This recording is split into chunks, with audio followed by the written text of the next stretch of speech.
This episode of Distructoid is brought to you by Netflix. Go to netflix.com/Distructoid to get your free trial membership. Coming up on Distructoid, longtime game developer Hudson Entertainment closes its doors, Bulletstorm makes you a rapist, there are Squidbears in Skyrim, and video games are more handicap accessible than I previously thought. All this and more coming up on Distructoid, episode 50. 50.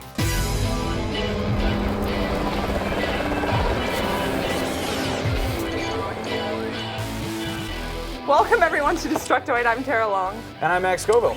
I could be wrong, Max, but I see no cake on this table right here. And I don't know if you remember from Monday's episode, but I specifically requested cake.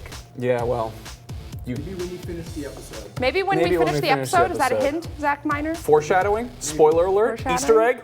Is it the show? Oh, Okay, God, I actually wrote in the intro to banter about your soft nipples, Max, but if you God. feel uncomfortable, we don't have to. I don't want to talk about my soft nipples, which for the record can cut glass. Okay, well, let's get into the news then. Hudson Entertainment, the North American publishing division of Hudson Soft, is a subsidiary of Konami and actually has been for several years now. But Konami recently made the decision to acquire the company. This means closing their American offices and unfortunately canceling all of their current projects. When addressing why the branch was closing, Morgan Harrow, the CEO of Hudson Entertainment, cited the difficulty of getting Japanese games to gain popularity in the West, as well as a lack of communication and collaboration within the company. He also talked about the difficulties of making money as a non-big name developer, saying, quote, "You're either a hit or an indie developer looking to be a hit." It's tough out there, man, you know? Indie developers so rarely make what they deserve. And meanwhile, games like Call of Duty are making billions, literally billions, even though their games are hella buggy and crappy. I'm so pissed, Max. And apparently now they cause rape. Yeah, according to Fox News, there was an article posted using the over-the-top Bulletstorm as a jumping-off point. And Fox News posted this article saying that video games are horrible things and that leading experts blame them for a recent increase in sexual assaults. Except for the part where rape has decreased by 60% since 1993, according to the Rape, Abuse, and Incest National Network. So I'm really not sure where Fox News is getting their news, but the sooner people start ignoring them, the sooner they'll go away. I mean, Glenn Beck gets his power every time you say his name. He's like Voldemort. But it's Bulletstorm, so of course they're going to be like picking on it. It's made to outrage and offend people, and it's going to outrage parents and piss off gamers. And when you outrage people and piss them off, you get a lot of attention. Just look at Jim Sterling. Well, Fox News is a troll post. I hope you know that, Max. It's a total troll reality show. I've been writing all these mean comments about them, but I mean, I don't know. If anything makes me want to go out and commit horrible, violent acts, it's probably them. So, how about a heartwarming story that will make you feel good, all up in your giblets? Did another dog destroy somebody else's copy of Dead Space? That's very close, actually. Not really, but it does involve Dead Space. Earlier this week, a gentleman named Gareth on the Overclockers forum complained that he couldn't map the PC controls for Dead Space 2 to be played with just a mouse, and this struck people as kind of odd because typically PC games are played with mouse and keyboard. But after some further explanation, Gareth announced that he was disabled and played games with his chin. Like, just his chin. And he soon posted a video of himself playing Fallout New Vegas, and holy Daniel Day-Lewis, Gareth, you are a fucking trooper. So EA saw this, and they've announced that they're going to release a patch for Dead Space 2 that allows more control mapping options for the PC version. So EA, good work, and Gareth, I guarantee you you're much better at Dead Space 2 than me. So that's not really saying a whole lot. You know, this kind of makes those guys who make full-body Kinect games look like heartless assholes. They probably are. I don't know them, but I'm sure they are. And actually, I also want to mention Chuck Bittner, better known as Ask a Capper online, who is a quadriplegic gamer and has been petitioning for several months now, actually, to get game companies to allow custom button remapping. So you can, change what buttons do what. Just, if you only have function of one hand. Even I would find that useful, actually. He put a YouTube video up yesterday promoting the petition, which, by the way, has over 30,000 signatures already, and said in 30 days he's going to PAX East and he plans to stop by each and every developer's booth and show them the petition along with people's comments. So if you guys want to sign the petition, I did last night, you can go to petitiononline.com/cu5t0m/petition. We'll have a link here at the bottom, or you can follow Chuck himself on Twitter at @AskACapper. I'll have to tweet him when this episode goes up. I know he's tweeted at me before. He watches our show. Cool. So. Well, while we're on the topic of how video games can be played by absolutely everyone, regardless of personal disabilities, I got to play with the 3DS the other day. Oh yeah? Which How is was awesome unless you have an astigmatism. The 3D feature is kind of a trip. Playing it, it's like playing a DS. The 3D works, but you kind of get tired of it after a second. Really? And if you have to glance between the top screen and the bottom screen, which isn't in 3D, it's little bit weird. Certain games, also, if you have to move the thing that I was playing, Galaga Pac-Man something or other, and that if you're doing it with the 3D on, it also has the accelerometer, so you have to move it around, which is like you look drunk playing it because you're just like. Does it mess up the 3D since you're supposed to like keep it still? Really? You do have to stay in one position. Yeah. And even then, I mean, turning the 3D on all the way, there's a little slider switch on the top screen. Oh. It's weird. I mean, right off the bat, it is impressive. It does work.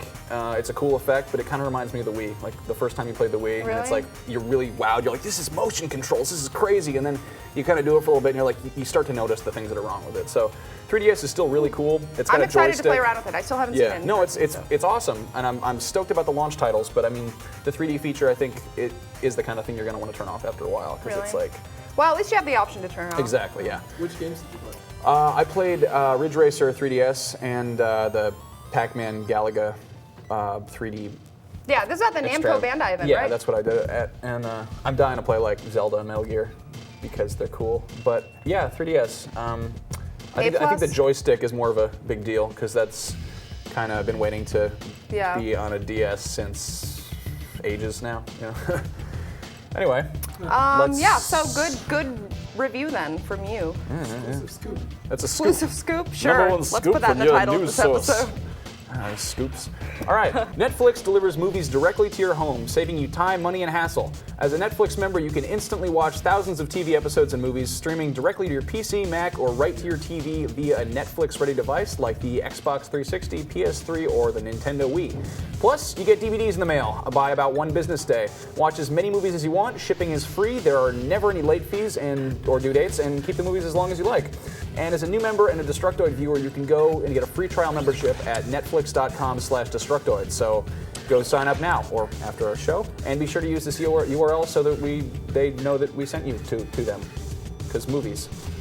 Because movies. Because You movies. just watched Exit Through the Gift Shop, right? I did just watch Exit Through the Gift Shop, which is available on Netflix Instant Watch, and I highly recommend it. It's an amazing film, one of the best ones I saw this year, although it came out last year, so.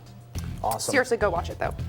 Enough movie talk. Let's get back to the news. One title that we haven't really talked much about, if at all, on the show is Dark Souls. The game's director, Hidetaka Miyazaki, spilled some details in an interview recently, revealing that the game will have over 60 hours of playtime, compared to the 30 or 40 or so hours in Demon's Souls.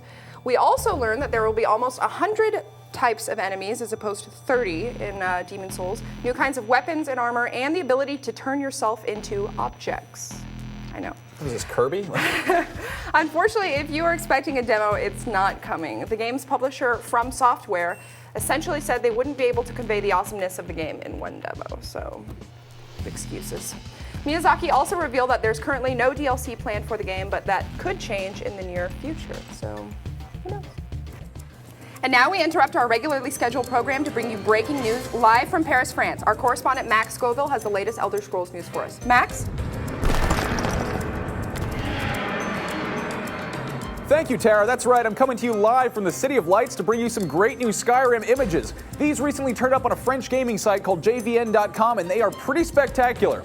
Let's see. One of the big deals is a screenshot of a human person in the game. And if you compare this to the character models in Oblivion, it is definitely a step in the right direction. Next, this is great. We've got an in-game shot of some sort of Yeti or Wampa, and it's very, very effective, and it looks fantastic. And finally, this is huge. Finally, there is a picture of a Squidbear. Max, I think it's pretty obvious that that's actually a dead mammoth with a bear standing behind it. No, Tara, you're incredibly wrong. That is definitely a Squidbear. Anyway, this is Max Scoville reporting live from Paris, France for Elder Scrolls Watch Day 107. Back to you, Tara. Thanks, Max, for rushing back so quickly. I know it was a tough flight for you. You want to talk about Kevin Butler for a second? Kevin Butler, the pretend CEO of the Sony for the PS3 and all that. He just on his Twitter, someone tweeted at him one of those codes so you can jailbreak your PS3, and he retweeted it. He retweeted it. This is funny because Sony's been suing any sites that actually post these codes, which is probably not the best approach because anyone who knows how to jailbreak their PS3 probably knows how to track them down too. I mean, it's kind of a hacker mentality. Are they going to sue Kevin Butler now? I mean, technically they should sue him for solidarity. Yeah, just to be fair. I just like that he thought it was Battleship. He thought that someone was playing Battleship with him. So, it's, Oh, Kevin Butler. oh, what a faux pas. Back in my day, the codes we used on our PlayStations were like L1, R2, Up, X, down, up, triangle, down. start, select. I miss those days, Oh, Max. times have changed. Now you got to pay for cheat codes via DLC. Fuck that. Yeah. All right, guys. Well, that marks the end of today's show. Did you like it? Did you not like it? Let us know. Our hotline is still alive and kicking at 77555-DTOID. We want you to send us awesome voicemails. And for all of you asking to please see Max Nipples, I request that you direct all nip slip requests to max@destructoid.com. Thank you for that, Tara. I want Thank you. cake. Where's my Okay. cake? Here's your fucking cake. Oh, Zach Miner. You got the fork at episode There's no 100. whipped cream.